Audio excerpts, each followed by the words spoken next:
শিয়াল ডাইনির হাঁসের ঘরে গিয়ে একটি হাঁস কামড় দিয়ে ধরে নিয়ে চলে যায়।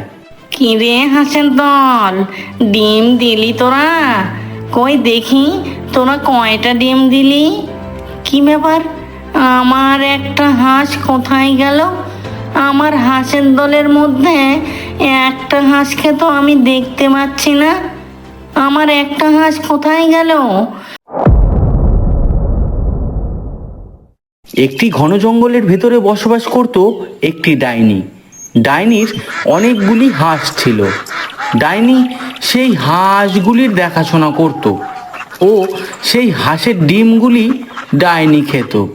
ডাইনির ডিম খেতে খুব ভালো লাগতো। সে হাঁসগুলো পুষত একমাত্র তার ডিমের খিদে মেটানোর জন্য। আয় রে বাছারা আয়, খেয়ে যা তোরা, খেয়ে যা তোরা পেট ভরে, ডিম পারবি ভরে ভরে। এই বলতেই হাঁসের দল ডাইনির সামনে চলে আসে আর সব হাঁসগুলো খাবার খেতে থাকে। তোরা খাবার খেয়ে ঘরে ঢুকে যা, ঘরের ভিতরেই থাকবি, আর ডিম পারবি তোরা, খাবি তোরা পেট ভরে, ডিম পারবি ভরে ভরে, আর আমি ডিম খাবো মন ভরে।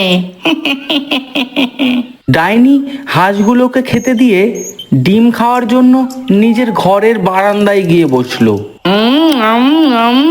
আহ, কি মজা, কত ডিম আজকে খাবো।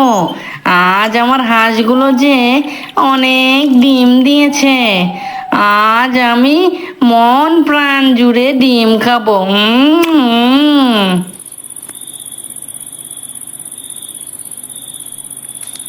আহ, আজকে মন প্রাণ জুড়ে ডিম খেলাম গো। রাত হয়ে গেল যে, এখন ঘুমিয়ে পড়ি। কাল সকাল সকাল উঠে আমার হাঁসের ডিমগুলো আবার ঘরে নিয়ে আসতে হবে। হাঁসের দল, এখন তোরা ঘুমা, কাল সকালে অনেক ডিম দিবি আমাকে। ডাইনি ঘরে গিয়ে ঘুমিয়ে পড়ে। রাত অনেক গভীর হয়ে যায়। তখন জঙ্গল দিয়ে একটি শিয়াল ঘুরে বেড়াচ্ছিল খাবারের সন্ধানে।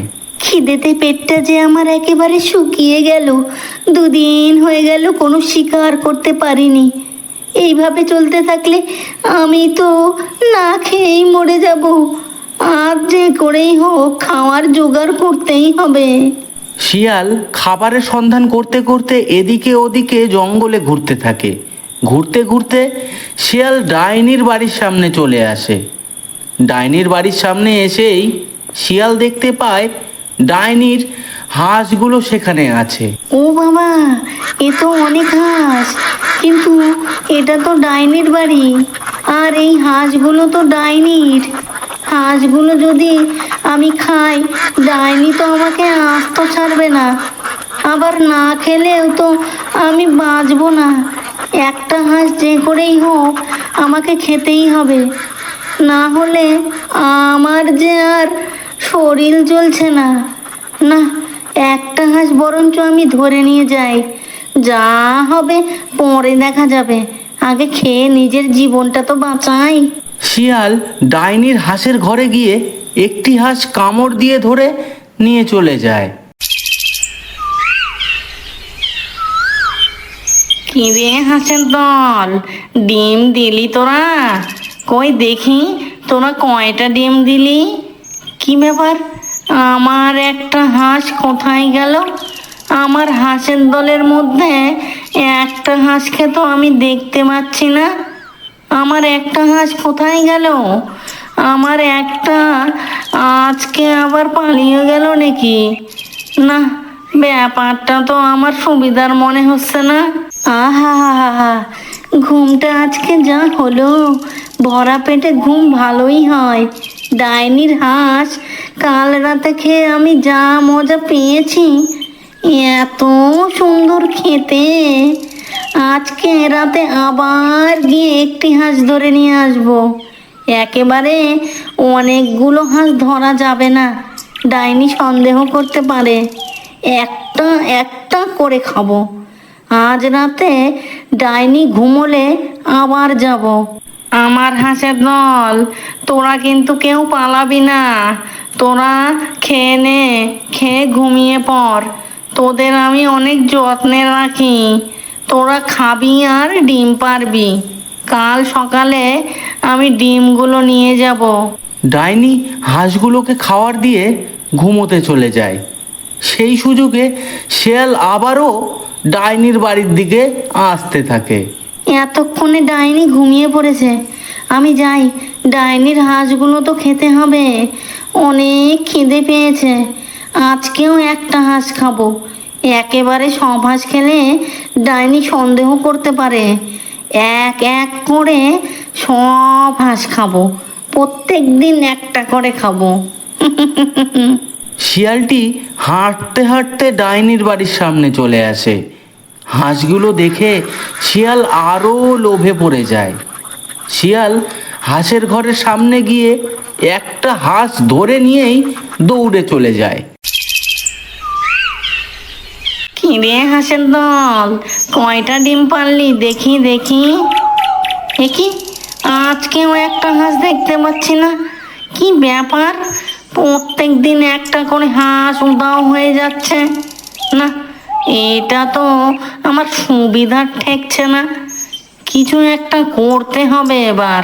তারপর ডাইনি মন্ত্র পড়া শুরু করলো। মন্ত্র পড়তে পড়তে ডাইনি একটি হায়নাকে তৈরি করে ফেললো। শোন হায়না, তোকে মন্ত্র পড়ে রাখলাম, একটা কাজ করতে হবে তোকে। প্রত্যেক দিন আমার একটা হাঁস উধাও হয়ে যাচ্ছে। তুই আজ থেকে আমার হাঁসগুলো পাহারা দিবি। কি হচ্ছে আমি যে কিছুই বুঝতে পারতেছি না। তুই আজ থেকে হাঁসগুলোকে পাহারা দিবি। সেই দিন রাতে হায়না চুপ করে পাহারা দিতে লাগলো। আর এদিকে শিয়াল হাঁস খাওয়ার লোভে আজকেও ডাইনির বাড়ির দিকে আসছিল। একটা খেলাম, দুইটা খেলাম, ডাইনির হাঁস খেয়ে নিলাম। আজ আবার ডাইনির হাঁস খাবো। ডাইনির হাঁস রাতে খাবো, মজা করে ঘুমোবো। এই বলতে বলতে শিয়াল ডাইনির বাড়ির সামনে চলে এলো।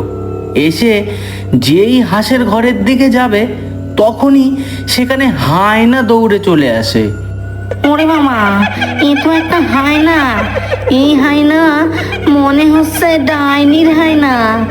এই বলতে বলতেই শিয়ালের উপর হায়নাটা আক্রমণ করে দেয়। দুজনের মারামারি আর চিৎকারে ডাইনি বাইরে চলে আসে। কি হলো রে? ও বাবা, এই শিয়াল বেটাই তাহলে আমার হাঁসগুলো খাচ্ছিল। দে বেটাকে উচিত শিক্ষা দে। হায়না, আমার বাড়ির আশেপাশে যেন ভুল করেও না আসে, এমন উচিত শিক্ষা দিবি বেটাকে। শিয়াল আর হায়নার মারামারি চলতে থাকে। হায়নাটার সাথে মারামারিতে শিয়াল কিছুতেই পারছিল না, তাই শিয়াল সেখান থেকে পালিয়ে যায়। ওরে বাবা, পালাও পালাও, এই হায়না অনেক সাংঘাতিক। আমি আমি আর কোনোদিন হাঁস খেতে আসবো না। পালাও পালাও। খুব ভালো হায়না, খুব ভালো, খুব ভালো কাজ করেছিস। তুই আজ থেকে আমার হাঁসগুলোই পাহারা দিবি। তোর কাজে আমি অনেক খুশি। আজ থেকে তোর দায়িত্ব আমার হাঁসগুলোর দেখাশোনা করা। তারপর থেকে সেই হায়নাটা হাঁসগুলোর দেখাশোনা করত, আর শিয়াল ভয়ে সেখানে আর আসতো না।